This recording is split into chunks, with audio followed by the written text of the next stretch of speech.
3 రాజధానుల దిశగా అడుగులు వేసింది కేవలం ఈ 59 నెలల కాలంలో మీ బిడ్డకు మాత్రమే ఆ ధైర్యం ఉంది అని చెప్పి కూడా చెప్పడానికి గర్వపడతా ఉన్నాడు.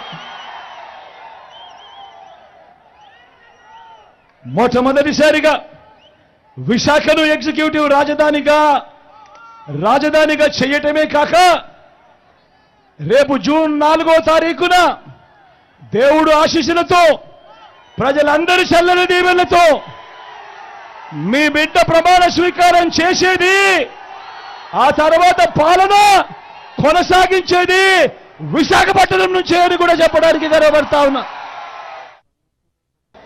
మీ జగన్ ఆమోదం లేదు కాబట్టి స్టీల్ ప్లాంట్ ప్రైవేటీకరణ ఇంతవరకు కేంద్రం వెనకడుగు వేసింది. అందరూ ఆలోచన చేయమని అడుగుతా ఉన్నా. 5 సంవత్సరాలుగా స్టీల్ ప్లాంట్ ప్రైవేటీకరణ జరగలేదు అనంటే దానికి కారణం జగన్ అనే ముఖ్యమంత్రి ఒప్పుకోలేదు కాబట్టి అది జరగలేదు అన్నది ప్రతి ఒక్కరూ కూడా ఆలోచన చేయమని కోరుతా ఉన్నా.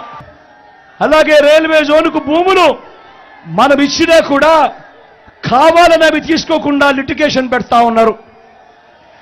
రైల్వే జోన్కు అర్థం ఆర్థికంగా నిలబడగలిగిన జోన్ అని కేవలం 2 బిల్డింగులు కట్టి మమా అనిపించడం వల్ల ఎవరికి ప్రయోజనం ఉండదు. ఇవాళ వీళ్ళు చేస్తా ఉన్నది కూడా అలాంటి దొంగ ప్రేమే మనం ఎంత చూపిస్తా ఉన్నారన్నది ప్రతి ఒక్కరూ కూడా జ్ఞాపకంలో పెట్టుకోమని అడుగుతా ఉన్నా.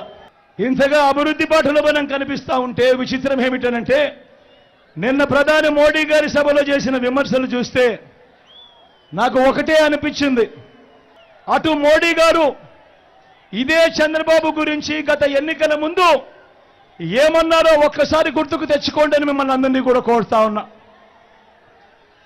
పోలవరాన్ని తన ఏటీఎంగా మార్చుకున్న చంద్రబాబు గురించి వెన్నుపోట్లు పార్టీలు మార్చడం, తిట్టిన వారిని చంకరెక్కడం వంటి విద్యల్లో బాబు నిపుణుడు, అత్యంత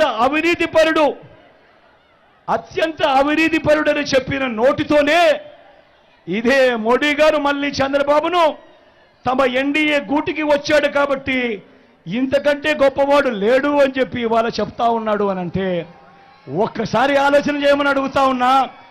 రాజకీయాలన్నది ఏ స్థాయికి దిగజారిపోయాయో ఒక్కసారి గమనించమని అడుగుతా ఉన్నా.